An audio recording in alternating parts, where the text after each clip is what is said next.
Ciao les super mamas. Aujourd'hui je vous donne quelques conseils de beauté grossesse. Donc comme peut-être vous le savez ou pas, j'ai eu 2 enfants.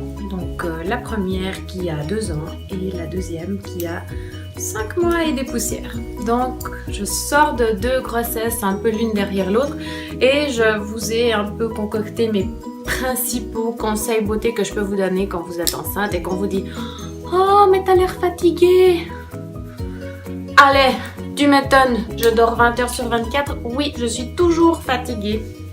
Vous connaissez ça, j'en suis sûre. Mon premier essentiel, en fait, étant donné que les beaux jours arrivent, c'est un joli chapeau pour mettre au bord de la piscine. Car effectivement, le soleil, quand on est enceinte, c'est notre pire ennemi. Et j'insiste sur les mots. Hein. Pas oublier la crème...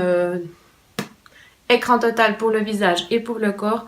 Mettez une sacrée couche sur le ventre, effectivement, voire même privilégier un maillot une pièce. C'est pas très sexy, mais en même temps, quand on est enceinte, eh ben, on est de toute façon la plus belle du monde.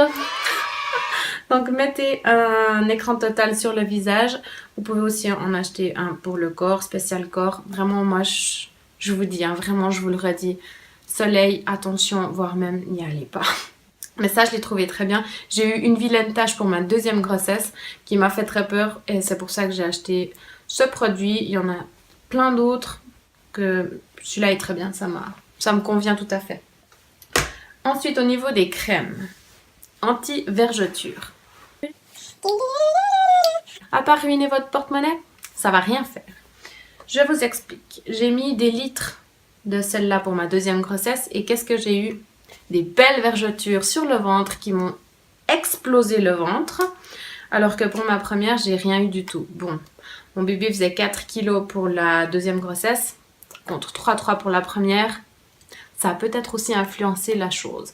Mais je vous dirais qu'à part faire du mal à votre porte-monnaie, ces crèmes, il n'y en a pas une qui se valent. J'ai aussi testé la Clarins. Alors, j'ai pas vu non plus de résultats incroyables sur mes vergetures. Franchement, je pense que vous pouvez mettre tout autant de l'huile d'avocat, de l'huile de pépins de raisin, de l'huile d'olive, même si vous êtes fan de l'odeur, ça fera tout à fait le même effet. Effectivement, c'est important d'hydrater sa peau durant la grossesse car elle est plus fragile, ça c'est indéniable. Par contre, quelle que soit la crème, je crois que si la crème magique existait, on le saurait. Troisième petit conseil beauté pendant la grossesse, malgré qu'on vous dit « Oh, t'as l'air fatiguée ».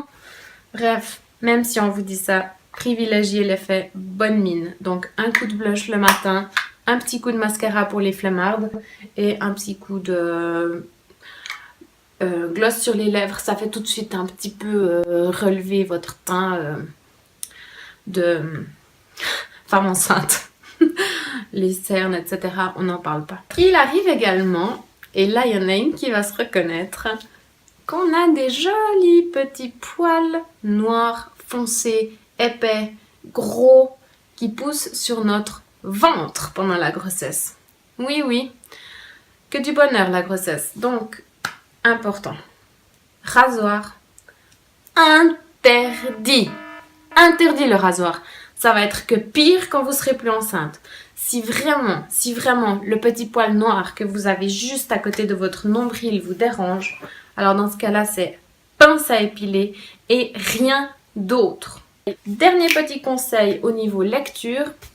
Je me rappelle que pour ma première grossesse, quand j'ai su que j'étais enceinte, j'avais envie de lire tous les livres de la planète pour savoir qu'est-ce qui allait se passer dans mon ventre, dans mon utérus, comment ce serait après, avant, où en était mon bébé, combien de centimètres, à combien de jours exacts j'en étais au niveau de ma grossesse.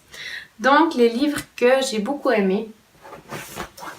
Alors, un que j'ai beaucoup aimé, il m'a été offert par une super trop bonne amie. C'est celui-là. Il est trop cool. En plus, il va jusqu'à 3 ans. Donc, autant vous dire que je le lis encore. Et dedans, ça vous explique à peu près tout. C'est vraiment le dictionnaire, donc Petit Larousse, des bébés. C'est trop chou, en plus, il y a des images trop mignonnes. Oh! Donc, je sais pas. Il y a même devenir père, par exemple. Hein. Ça en concerne aussi certains. La reprise du travail, la visite chez le pédiatre, la découverte de ses mains, bien porter bébé. Ça, c'est hyper intéressant. Par exemple, moi, ma petite, elle aimait que quand je la portais comme ça. Donc, anticolique, c'était ça. Elle pleurait jour et nuit, mais quand on la portait comme ça, elle arrêtait de pleurer. Ça, elle aimait pas du tout. Ça vient beaucoup plus tard quand il commence à avoir l'éveil. Et ça, elle a jamais trop aimé. Elles n'ont jamais trop aimé. Ou par exemple, qu'est-ce que je peux vous dire? L'allaitement, si on en parlait. Vous aimeriez une vidéo sur l'allaitement? Redites-moi dans les commentaires, je peux vous en parler si vous voulez. Les premières sorties, le porte-bébé, landau ou poussette, ou écharpe de portage. Bref, il dort comme un grand. Et là, en ce moment, pour vous dire par exemple 3 ans, le complexe d'Oedipe. J'ai 2 filles, hein. Vous savez le complexe d'Oedipe, ce que c'est? Allez voir, c'est rigolo, on est en plein dedans. Ma fille, elle me dit, non, non, solo papa. Et voilà, et voilà, et voilà. Il y a toutes les maladies en plus qui sont expliquées là-dedans. Et donc ça, c'est pour la partie sérieuse. Et pour la partie trop chou, c'est ce livre-là. Moi, j'ai trop aimé. Donc ça vous dit, semaine par semaine, qu'est-ce qui va vous arriver? Donc, semaine 3, par exemple. Qu'est-ce qu'il dit? Revenons à notre petit disque plat officiellement devenu embryon depuis la semaine dernière. Ensuite, qu'est-ce qu'il vous dit à la semaine 6? Tout va très vite côté visage parce que ce qui vous intéresse le plus, non? Oui, effectivement. Votre bébé arbore de splendides mâchoires qui encadrent la langue et qui contiennent déjà les germes des futures dents. 6 semaines! On parle déjà des dents. Et blablabli, et blablabla. Et chaque fois, ça vous met, par exemple, à la semaine 20, ici. Ça vous met toujours en bas, c'est trop chou. Une paresseuse avertie en vaut 2. Si vous gonflez plus que raisonnablement, notamment des doigts et des pieds, diminuez le sel et allez voir votre médecin pour vérifier que vous ne faites pas de l'œdème.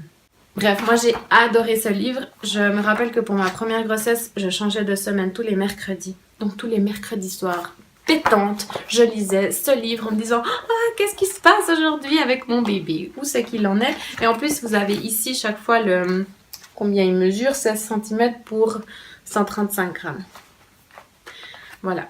Moi, je l'ai beaucoup aimé. Il est fait d'une façon très, très rigolote. Je peux vous dire, par exemple, les images, je les trouve tellement chou. C'est pas trop chou, franchement. Ou bien... Celle-là, elle m'a beaucoup fait rire. Je refuse de me peser. Je sais pas du tout de quoi on parle. Bref, vous pouvez mettre aussi vos réflexions dedans. Et puis, ça vous donne aussi un petit peu des conseils sur l'accouchement. Je vais pas vous parler d'accouchement aujourd'hui parce que c'est pas le sujet. Vraiment, c'était un peu mes conseils de maman. Qu'est-ce que j'ai apprécié durant ma grossesse, qu'est-ce que j'aurais voulu qu'on me dise, etc.